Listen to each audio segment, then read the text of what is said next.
Doctor ইউনূসের কি বিদায় ঘন্টা আসলে বেজে গেল?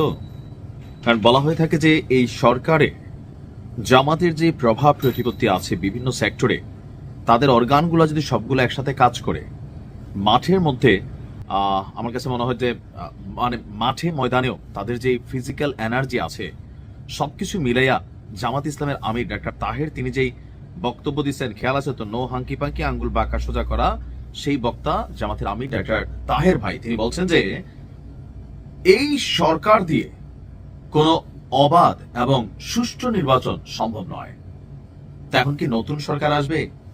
অন্তর্বর্তী কোন সরকার আসবে? ডক্টর ইউনূসকে কি তাহলে গ্রামীণ ব্যাংকে ফিরে যাওয়ার জন্য প্রস্তুতি নিতে হচ্ছে? কেন হঠাৎ করে এই মন্তব্য? আপনারা জানেন যে জাতির উদ্দেশ্যে ডক্টর ইউনূস একটা ভাষণ দিয়েছিলেন, তো সেই ভাষণ নিয়ে অনেক প্রতিক্রিয়া আসছে, তবে জামাতের প্রতিক্রিয়াটা ভিন্ন রকম। জামাত ইসলামের নায়েবে আমির ডাক্তার তাহের বলছেন যে বর্তমান অন্তর্বর্তী সরকারের মধ্যে পক্ষপাত দুষ্টতা আছে, অর্থাৎ তিনি বিএনপি পন্থী। তিনি বিএনপি নাম নেন নাই, কিন্তু পক্ষপাত দুষ্ট বলতে বিএনপি পন্থী, কারণ এনসিপি মনে করে, জামাত মনে করে এই সরকার এখন বিএনপি চালাচ্ছে। তার দাবি যে এই সরকার দিয়ে কোনো সুষ্ঠু এবং অবাধ নির্বাচন করা সম্ভব নয়। তিনি স্পষ্ট করে বলছেন যে বর্তমান সরকার এখন আর নিরপেক্ষ সরকার নয়। তো কি? এবং নির্বাচন যদি সুষ্ঠু না হয় তাহলে দেশের জন্য আরো বেশি বিপর্যয় এবং অন্ধকার ভবিষ্যৎ অপেক্ষা করছে। অর্থাৎ ডক্টর ইউনূসের প্রতি জামাতের এই মুহূর্তে আর আস্থা নেই যে তিনি একটা সুষ্ঠু নির্বাচন দিবেন। তো আস্থা যেহেতু নাই, পক্ষপাতমূলক হবে, তাহলে দেশ আরো বেশি বিপর্যয় এবং অন্ধকার দিয়ে যাবে। কত সত্য, নির্বাচন সুষ্ঠু না হলে ডক্টর ইউনূসের নিজেরই অস্তিত্ব থাকবে না, কারণ তিনি যদি একটা ভালো সিস্টেম চালু করে যেতে না পারেন, এটার ইফেক্ট অনেক দিকে পড়বে, অনেক দিকে, শুধুমাত্র ডক্টর ইউনূসের উপরে না। জাতির উদ্দেশ্যে দেওয়া ভাষণের উপর প্রতিক্রিয়া জানাতে গতকালকে রাজধানীর মগবাজারে আল ফালাহ মিলনায়তনে আন্দোলনরত 8 দলের একটা যৌথ সংবাদ সম্মেলন ছিল। সেখানে তিনি বলছিলেন যে আরেকটি পরিকল্পিত এবং পূর্ব নির্ধারিত রায়ের ভিত্তিতে নির্বাচন শুরু হচ্ছে কিনা এই ব্যাপারটি জনগণ এবং তাদের মনে আশঙ্কা তৈরি করেছে, এবং সরকারের আচরণ তাদের এসব কথা বিশ্বাস করতে বাধ্য করছে। অর্থাৎ পরিকল্পিত মানে বিএনপিকে জিতাই দেওয়া হবে, রায় আগে থেকে নির্ধারণ করা আছে, জনগণের মধ্যে এরকম একটা আশঙ্কা আছে।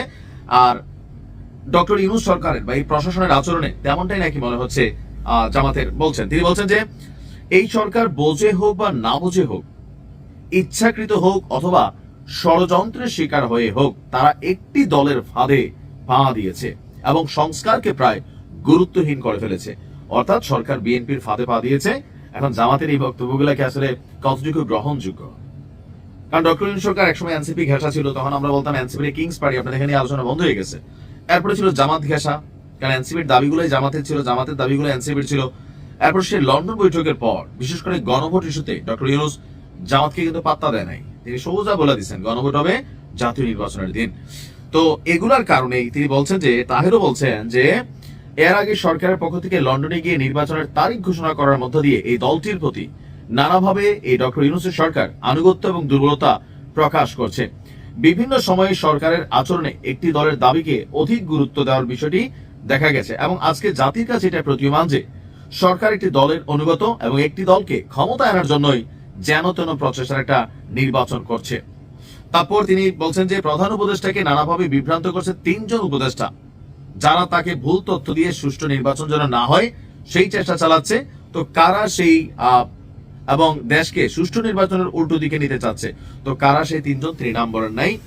আর অন্তর্বর্তী সরকার আসার পর থেকে লেভেল প্লেইং ফিল্ডের কথা বলা হলেও সেটার ব্যাপারে সরকার মনোযোগী না, বরং সরকারের কয়েকজন উপদেষ্টার সহযোগিতায় একটি বিশেষ দলের পক্ষ থেকে, মানে সোজা কথা মুদ্রা কথা, এখন যদি এইটাই জামাতের অরিজিনাল মনের কথা হয়, কারণ একটা আছে পলিটিক্যাল কথা, এগুলো বলেই বাঙালি জাতি শুনি আমরা, কিন্তু একটা আছে সত্যি সত্যি তারা ডক্টর ইউনূসের সরকারের প্রতি আস্থা রাখা ফেলছে বা নির্বাচন নিয়ে এই ধরনের তাদের ট্রাস্ট ইস্যু তৈরি হয়েছে, তেমন তো এটা বুমেরাং হবে।